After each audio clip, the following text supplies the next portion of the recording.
todos. Meu nome é Jaqueline Oliveira. Eu sou doutoranda do Programa de Pós-Graduação em Ecologia Aquática e Pesca da Universidade Federal do Pará. E nessa palestra eu vou apresentar o projeto da minha tese, que investiga a importância ecológica das lagoas permanentes para a recolonização e manutenção das comunidades de insetos aquáticos em lagoas temporárias. O estudo está sendo desenvolvido nos Campos Ferruginosos da Serra dos Carajás, que fica localizado no sudeste do Pará, onde nós encontramos um mosaico bastante particular de lagoas permanentes e temporárias. A principal questão que orienta a minha pesquisa é compreender de que forma as lagoas permanentes vão contribuir para a recuperação das comunidades de insetos aquáticos após o período da seca das lagoas temporárias. Como eu disse, eu sou discente de doutorado da UFPA e a minha pesquisa é voltada à ecologia de insetos aquáticos, com ênfase na biodiversidade, no biomonitoramento e na conservação de ecossistemas aquáticos amazônicos. Atualmente eu estou trabalhando com recolonização de insetos aquáticos em lagoas temporárias pelas lagoas permanentes. Já trabalhei com o índice multimétrico baseado em macroinvertebrados aquáticos com foco em igarapés amazônicos.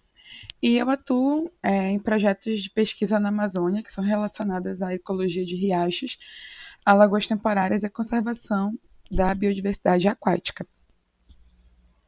Então, quando a gente pensa nos ecossistemas aquáticos da Amazônia, geralmente a primeira coisa que vem na nossa cabeça são os grandes rios, né, os riachos, ou igarapés, como a gente chama aqui na nossa região, e nas planícies de inundação.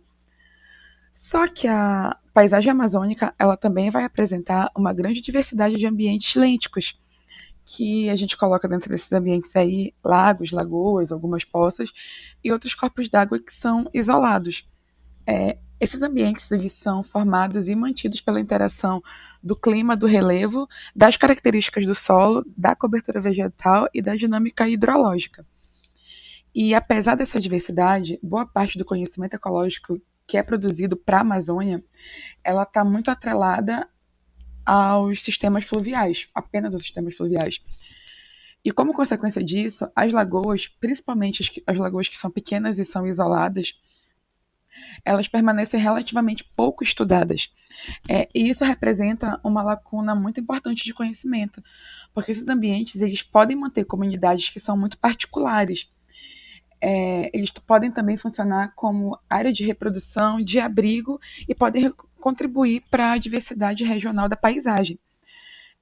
Portanto, estudar essas lagoas ela significa ampliar nossa compreensão sobre o funcionamento dos ecossistemas aquáticos amazônicos para além dos rios, dos grandes rios e dos igarapés.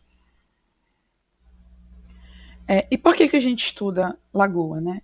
As lagoas elas são ecossistemas de muita importância ecológica porque elas oferecem uma variabilidade de microhábitats para diferentes organismos aquáticos. Elas podem funcionar como áreas de alimentação, de reprodução, de crescimento e refúgio, e elas acabam sustentando comunidades que nem sempre estão presentes nos ambientes lóticos próximos. Mesmo lagoas pequenas, elas podem apresentar uma elevada diversidade, principalmente quando a gente considera o conjunto de ambientes que são distribuídos dentro da paisagem. Essa contribuição ela não ocorre apenas porque cada lagoa possui muitas espécies. Ela também acontece porque diferentes lagoas podem abrigar conjuntos distintos de organismos. Assim, a diversidade regional ela é resultado da combinação entre a diversidade existente dentro de cada lagoa, no caso, e a substituição de espécies entre lagoas. Em paisagens que são fragmentadas ou que são submetidas a diferentes níveis de alteração ambiental, esses ambientes eles também podem funcionar como pontos de conexão ou de refúgio para a biodiversidade. Por isso, a perda de uma lagoa aparentemente pequena, ela pode resultar e representar na perca de uma unidade muito importante dentro de uma rede ecológica que é muito maior. Assim, essas lagoas, dentro desse ambiente, elas podem ser classificadas de duas formas, de acordo com a duração da presença de água. As lagoas permanentes, elas mantêm água durante o ano inteiro, inclusive durante períodos de menor precipitação. Isso vai proporcionar uma maior estabilidade hidrológica e permitir que determinados organismos permaneçam no ambiente durante períodos que são mais prolongados. É, essas lagoas, elas podem, no caso, funcionar como refúgios durante a estiagem e como locais de reprodução e de manutenção de populações.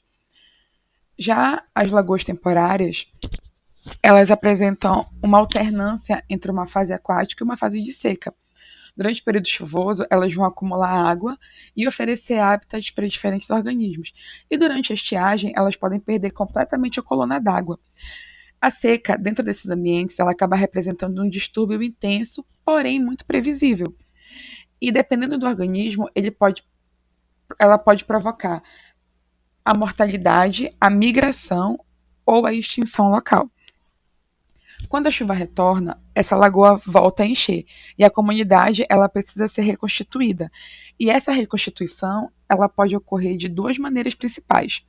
A primeira é pela sobrevivência dos organismos no próprio ambiente, por meio de mecanismos de resistência ou pela chegada de indivíduos que são provenientes de outras lagoas. E é justamente nessa segunda possibilidade que as lagoas permanentes elas podem assumir um papel que é fundamental como fonte de recolonização para as lagoas temporárias. E por que as lagoas temporárias elas são importantes? A gente não pode e nem deve pensar nessas lagoas temporárias como ambientes incompletos ou como versões degradadas das lagoas permanentes. As lagoas temporárias elas são ecossistemas próprios que são caracterizados por uma forte sazonalidade e por condições ambientais que selecionam organismos com adaptações que são muito específicas. A alternância entre a cheia e a seca, ela funciona como um filtro ambiental dentro desses ambientes. E apenas organismos que são capazes de resistir à dissecação, assim como completar rapidamente seu ciclo de vida ou recolonizar o ambiente após o retorno da água, vão conseguir utilizar e se manter dentro desses hábitats. E essa dinâmica ela também pode reduzir a presença de alguns predadores que são estritamente aquáticos, criando condições que são muito favoráveis para determinados grupos de insetos. Além disso, as lagoas temporárias elas acabam funcionando como laboratórios naturais para que a gente consiga estudar esses processos ecológicos. Como a seca ela provoca uma reorganização recorrente das comunidades, a gente pode acompanhar as etapas de colonização, de sucessão, de persistência, do desaparecimento e da recolonização desses ambientes. Por isso, esses sistemas eles são especialmente adequados para investigar como os processos locais e regionais interagem na formação das comunidades. O foco nessa pesquisa é exclusivamente nos insetos aquáticos. Esse grupo ele inclui diferentes ordens, né, de insetos, como Diptera, Coleóptera, Hemíptera, Odonata, Efemeróptera, Tricóptera, entre tantas outras. E os insetos aquáticos eles apresentam uma grande diversidade taxonômica, funcional e ecológica. Existem predadores, fragmentadores, raspadores, coletores e filtradores, cada um deles desempenhando suas funções nos diferentes ecossistemas. Outra característica importante desses indivíduos é que muitos insetos eles possuem uma fase matura aquática e uma fase adulta que pode ser terrestre ou aérea. E essa combinação permite com que os adultos se desloquem entre os corpos d'água. E isso faz com que a paisagem terrestre que existe entre essas lagoas também faça parte desse processo ecológico, e uma parte muito importante, inclusive. Entretanto, a capacidade de dispersão desses organismos ela não é igual. Alguns insetos eles conseguem voar por distâncias que são relativamente grandes, enquanto outros apresentam deslocamentos mais limitados ou dependentes de corredores de vegetação e condições microclimáticas que sejam favoráveis para o seu deslocamento. Além disso, os insetos aquáticos eles respondem rapidamente às alterações ambientais e, assim, né, eles são amplamente utilizados como indicadores de qualidade, seja nos rios, em igarapés e em áreas úmidas ou nas lagoas, como é o caso desse estudo.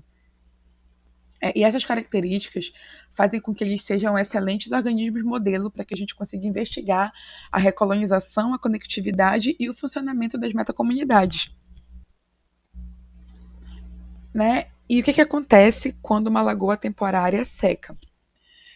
Dentro dela ocorre uma mudança muito profunda. A perda da coluna d'água ela reduz ou pode acabar eliminando os hábitats disponíveis para as larvas e para os adultos aquáticos. Parte dos organismos acaba morrendo e parte pode deixar a lagoa, assim como parte pode permanecer no ambiente em formas de resistência. Por isso, a seca ela representa uma extinção local para algumas populações, mesmo que a espécie continue presente em outras lagoas da paisagem. Com o retorno das chuvas, o espaço aquático ele volta a existir. E a partir desse momento começa um processo de reconstrução dessa comunidade. E essa reconstrução ela pode envolver organismos que sobreviveram no sedimento ou em microrrefúgios úmidos, assim como organismos que chegam de ambientes próximos.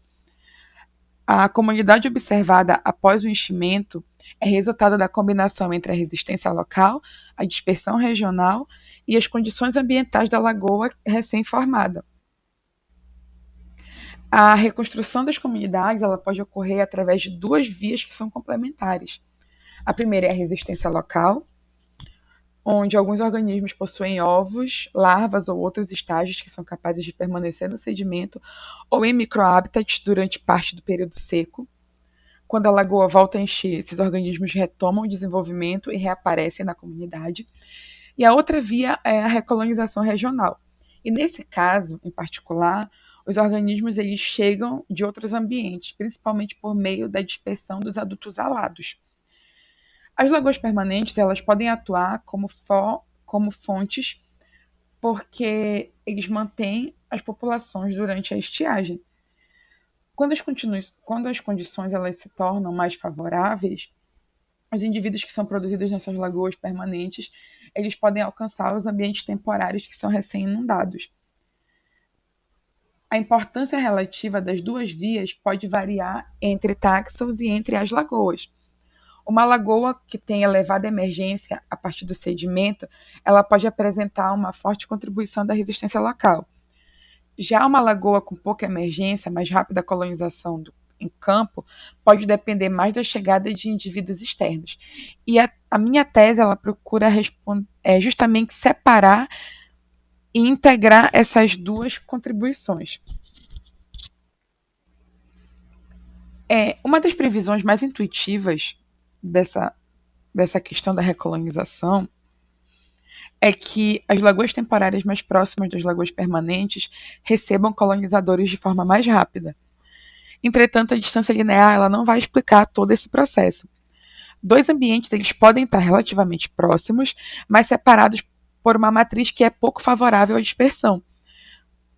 Eu vou dar exemplo aqui de áreas abertas, áreas que têm estradas, áreas que possuem mineração no seu entorno, ou diferenças acentuadas no relevo. E da mesma forma, uma lagoa mais distante pode estar conectada por corredores vegetados ou situada em uma rota que seja mais favorável ao deslocamento dos insetos. A gente também precisa considerar a qualidade da lagoa que está sendo receptora desses organismos. A chegada de um adulto, ela não significa necessariamente uma colonização bem-sucedida. Para que a gente consiga estabelecer uma população, o organismo ele precisa encontrar condições adequadas para ovidisposição, para alimentação, para o desenvolvimento e para a sobrevivência das larvas. Portanto, a recolonização ela vai depender da interação entre a acessibilidade espacial e a adequação ambiental para acontecer. Uma das bases conceituais do estudo é a teoria de metapopulações. E dentro dessa perspectiva, cada lagoa representa uma mancha de hábitat que pode manter uma população local, correto? E as populações elas não são completamente independentes, porque existe uma dispersão entre essas manchas. Nas lagoas temporárias, a seca ela aumenta a probabilidade de extinção local. Já as lagoas permanentes apresentam uma maior estabilidade e podem manter as populações ao longo do ano. Quando indivíduos provenientes de uma lagoa permanente chegam na lagoa temporária, eles podem iniciar uma nova população ou impedir que a população pequena desapareça. Esse segundo processo de impedimento do desaparecimento da população, ele é denominado de efeito resgate. E, embora o conceito de metapopulação tenha sido desenvolvido pensando em uma espécie, ele acaba nos ajudando a representar a dinâmica básica da extinção e da recolonização que ocorre nesse mosaico de lagoas.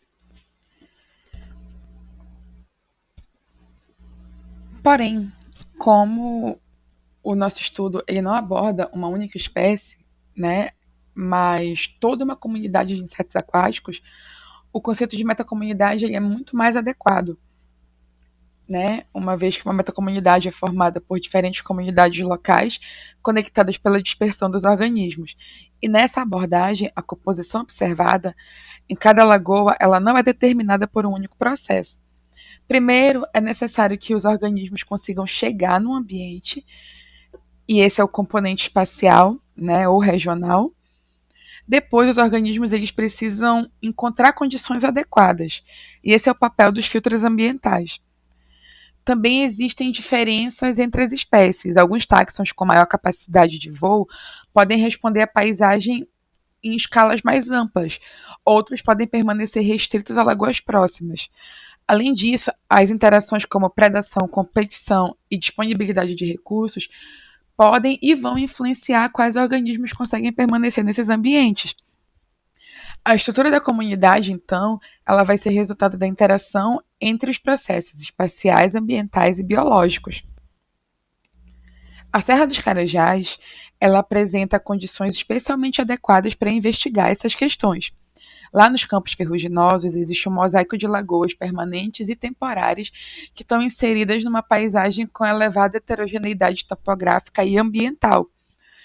Essas lagoas temporárias, elas enchem durante período chuvoso e vão secar durante a estiagem, enquanto as lagoas permanentes vão se manter com água durante o ano todo. Além da variação natural, a região também apresenta diferentes níveis de influência antrópica, especialmente relacionadas à mineração que acontece no entorno dessas áreas, assim como a construção de estradas e alterações no entorno dessas lagoas. Esse conjunto de características ele transforma a região num laboratório natural para que a gente consiga estudar como a distância, a conectividade, a qualidade ambiental e a resistência local vão influenciar na dinâmica das comunidades. E a pergunta central da minha tese é: como as lagoas permanentes contribuem para a recolonização e para a manutenção das comunidades de insetos aquáticos em lagoas temporárias? E a partir dessa pergunta central, surgem algumas perguntas complementares, correto? Como as lagoas temporárias próximas de ambientes permanentes são recolonizadas mais rapidamente? Quanto da comunidade retorna por persistência local no sedimento? Outra questão que é muito importante é: a qualidade ambiental pode limitar o estabelecimento dos colonizadores? E diferentes grupos de insetos eles vão responder da mesma maneira a esses processos? E essas perguntas elas orientam os 3 capítulos que compõem a minha tese.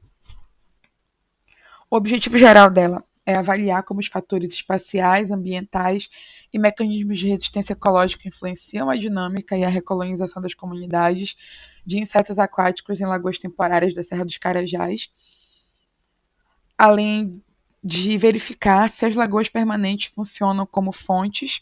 O meu estudo ele pretende compreender em quais condições essa contribuição ela é mais importante.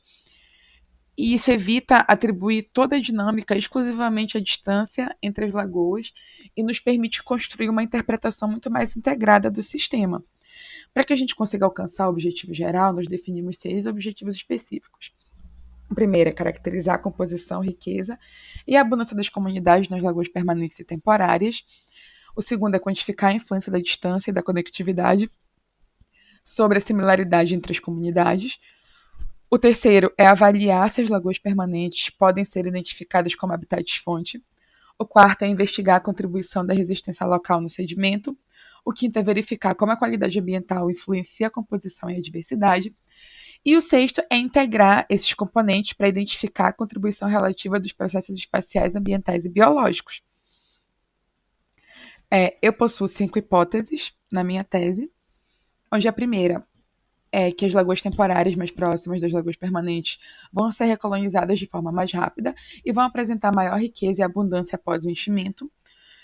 A segunda é que as lagoas espacialmente próximas ou mais conectadas vão apresentar comunidades mais semelhantes. Isso acontece porque existe maior probabilidade de troca de organismos nesses ambientes. A terceira considera o papel da resistência local, e nós esperamos que os insetos consigam persistir durante a estiagem no sedimento ou em microrrefúgios. Porém, essa contribuição ela não deve ser igual para todos os táxons ou para todas as lagoas. A quarta hipótese é que o distúrbio ambiental vai atuar como um filtro negativo, mesmo que os organismos consigam chegar, as lagoas que tenham piores condições, elas podem apresentar menor estabelecimento, menor riqueza ou menor composição dominada por organismos mais tolerantes. E por fim, nós esperamos que nenhum desses componentes explique isoladamente toda a variação. A estrutura das comunidades ela deve resultar da interação entre a dispersão, a resistência local e a qualidade ambiental. A minha tese ela foi organizada em 3 capítulos complementares, sendo o primeiro, ele vai apresentar uma síntese quantitativa da literatura, permitindo avaliar se os padrões previstos são observados em diferentes regiões e sistemas, e nós realizaremos isso através de uma meta-análise. O segundo capítulo ele testa experimentalmente a resistência local por meio de reidratação do sedimento das lagoas temporárias. E o terceiro capítulo ele avalia em campo a estrutura das comunidades das lagoas em Carajás e a relação entre distância, conectividade e qualidade ambiental. Assim, a tese ela avança da síntese geral para o experimento e posteriormente para a validação em condições naturais. O meu primeiro capítulo ele consiste na síntese quantitativa dos estudos que comparam ambientes aquáticos temporários e permanentes através de uma meta-análise. Nós realizamos buscas na Web of Science e nos Scopus, utilizando termos relacionados aos tipos de hábitat, diversidade, estrutura de comunidades, recolonização, conectividade e ambientes de água doce. Para a palestra e para o direcionamento atual da tese, a interpretação ela é concentrada apenas nos insetos aquáticos. Serão extraídas informações de riqueza, abundância, densidade, diversidade e outras métricas comunitárias. A diferença entre os ambientes permanentes e temporários vai ser padronizada utilizando os GED-REDs como tamanho de efeito. Valores positivos de GED-REDs vão indicar métricas maiores nos ambientes permanentes e valores negativos indicam métricas maiores no ambiente temporário. Quando os estudos informarem a distância entre os ambientes, a gente vai realizar uma meta-regressão para testar se o isolamento modifica o tamanho de efeito. Esse capítulo ele vai nos fornecer uma visão geral de como o papel dos hábitats permanentes ele varia entre sistemas e entre regiões. O meu segundo capítulo busca verificar se os insetos aquáticos conseguem persistir localmente durante a fase da seca.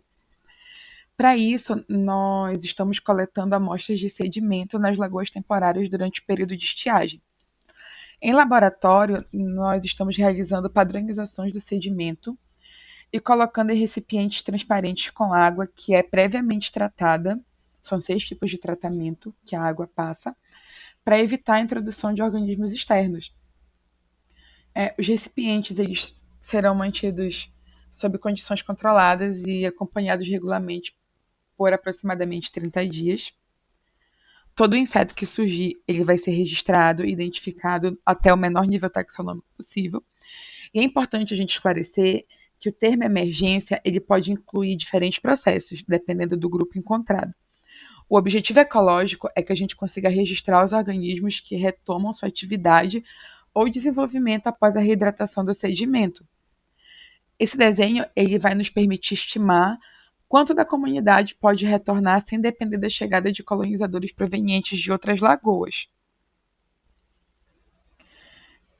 Serão avaliadas a abundância, a riqueza e a riqueza acumulada ao longo do experimento e o tempo até o primeiro registro de cada organismo. A gente também pretende construir curvas temporais para que a gente consiga verificar se a emergência está sendo concentrada nos primeiros dias ou distribuída ao longo do período experimental. Uma elevada riqueza e abundância no experimento vai nos indicar uma maior contribuição da resistência local. Já uma baixa emergência não significa ausência de recolonização em campo. Pelo contrário, né, ela pode nos indicar que a lagoa vai depender mais intensamente da chegada de indivíduos externos. Por isso, o experimento aí precisa ser interpretado em conjunto com os dados do capítulo de campo. Também é possível avaliar se a distância entre as lagoas permanentes ou a qualidade ambiental estão relacionadas à quantidade e à composição dos organismos que persistem no sedimento. Já o meu terceiro capítulo, ele vai reunir os dados de campo das lagoas permanentes e temporárias da Serra dos Carajás. As campanhas, elas contemplam diferentes momentos do ciclo hidrológico, permitindo acompanhar mudanças associadas à cheia e à estiagem. Em cada lagoa, a comunidade de insetos aquáticos ela vai ser amostrada de maneira padronizada, considerando os diferentes pontos ou microhábitats que estão disponíveis. Também nós mensuraremos variáveis físico-químicas, como temperatura, pH, oxigênio dissolvido, condutividade e nutrientes. O componente espacial vai incluir as distâncias entre as lagoas permanentes e temporárias e medidas de conectividade.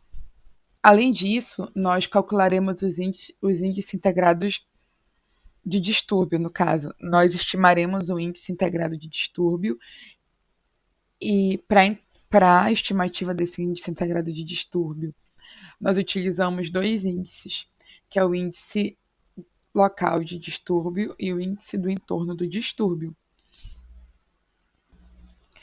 Né? E essa integração, ela nos permite avaliar não apenas quem está presente, mas por que determinadas lagoas apresentam comunidades diferentes.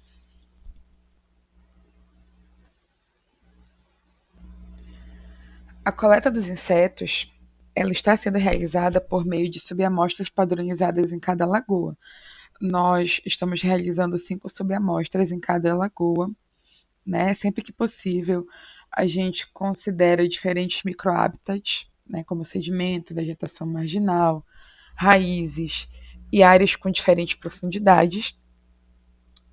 O material ele é coletado e triado em campo. Nós realizamos a triagem em campo dos insetos aquáticos e ele é conservado em álcool a 70%. No laboratório, os organismos eles são triados e identificados até o menor nível taxonômico possível, de acordo com duas chaves taxonômicas que nós utilizamos. É a chave de Ramada e colaboradores 2014 e a chave de Mugnai e colaboradores 2010. A resolução taxonômica ela é importante porque espécies ou gêneros pertencentes à mesma família, elas podem apresentar diferentes estratégias de dispersão e diferentes tolerâncias ambientais. E, ao final, nós realizaremos a construção de matrizes de abundância e de presença e ausência, que vão nos servir de base para as análises de diversidade e de composição.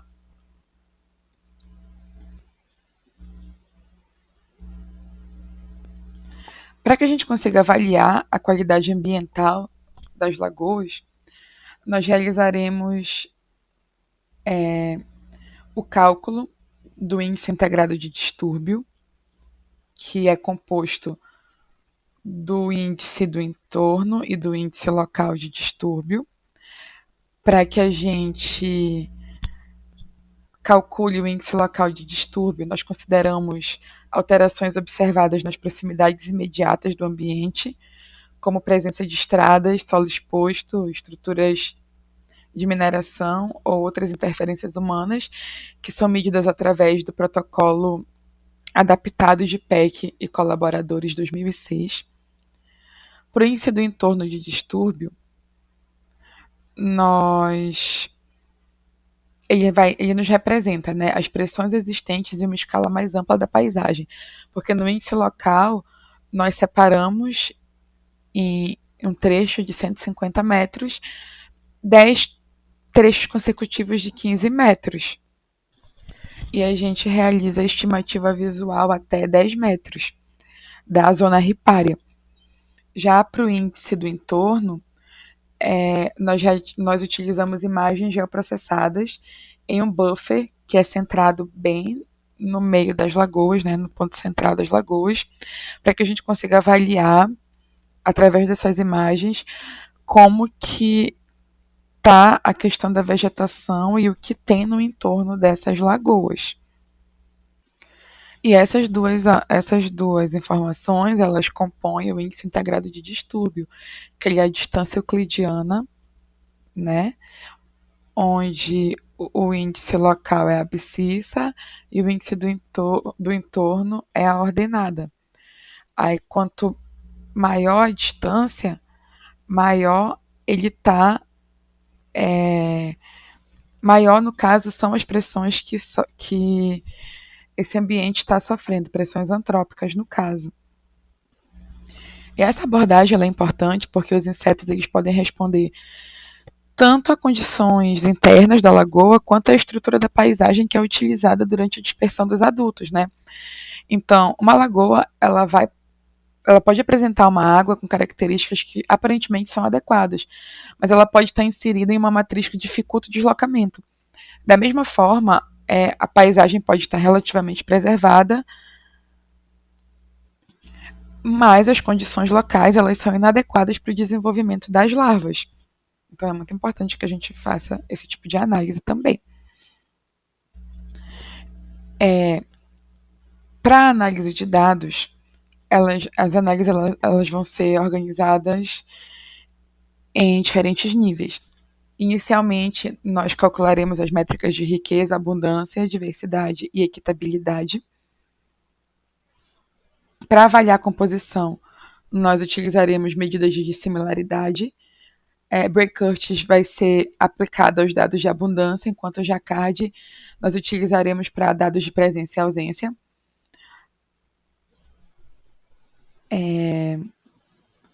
A ordenação realizaremos por meio de NMDS ou PCOA, vai depender dos nossos dados, que vai nos permitir visualizar a proximidade ou a separação das comunidades. A Permanova, nós utilizaremos a Permanova para testar diferenças na composição entre tipos de lagoa, períodos hidrológicos ou níveis de distúrbio. A análise de dispersão multivariada ela vai ser empregada para verificar se os resultados não são explicados apenas por diferenças na variabilidade interna dos grupos. Modelos lineares ou modelos mistos poderão testar os efeitos da distância, da conectividade, da qualidade ambiental e períodos sobre riqueza e abundância.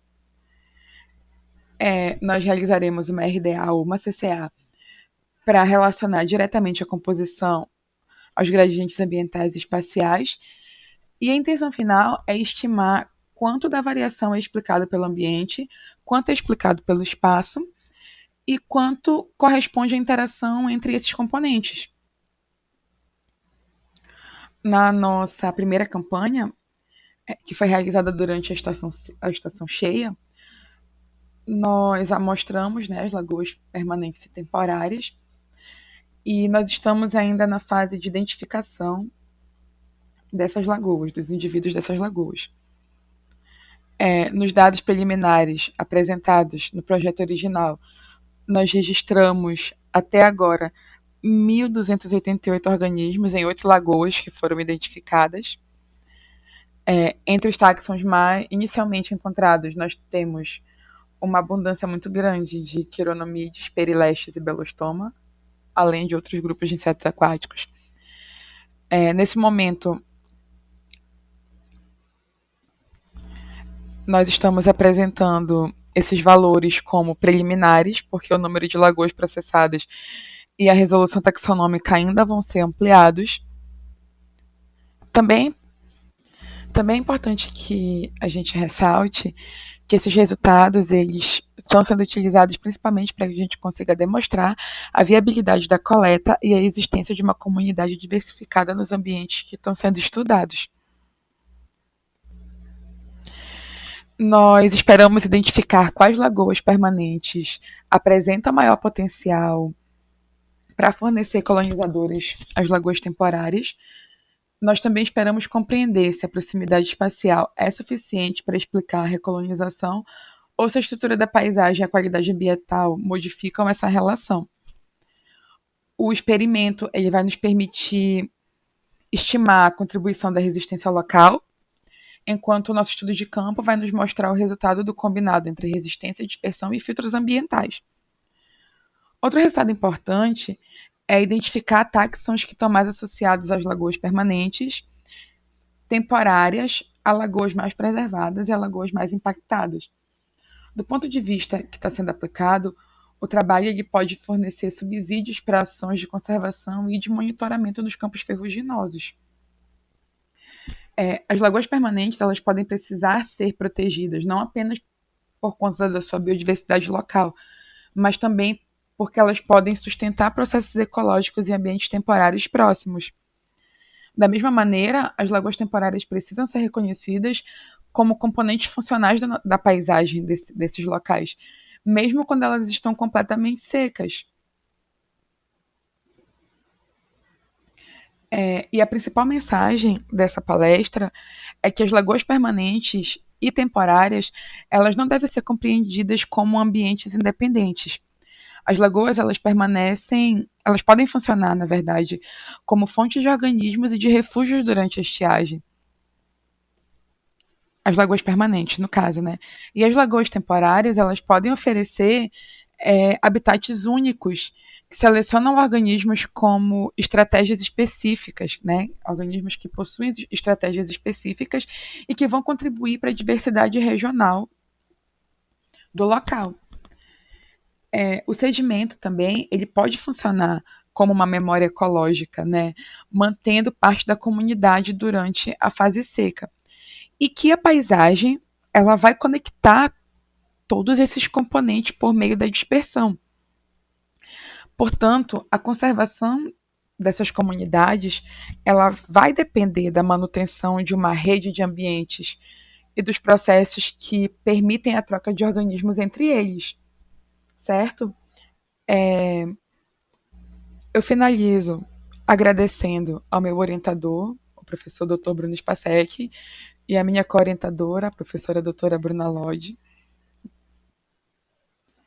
perdão, a professora doutora Sara Lodge, ao programa de pós-graduação em Ecologia Aquática e Pesca, à Universidade Federal do Pará, ao Laboratório de Ecologia Aquática e Quantitativa, ao ICMBio e à Funtec, por todo o apoio, à CAPES, às equipes de campo, né, e todas as instituições que estão envolvidas no desenvolvimento deste trabalho.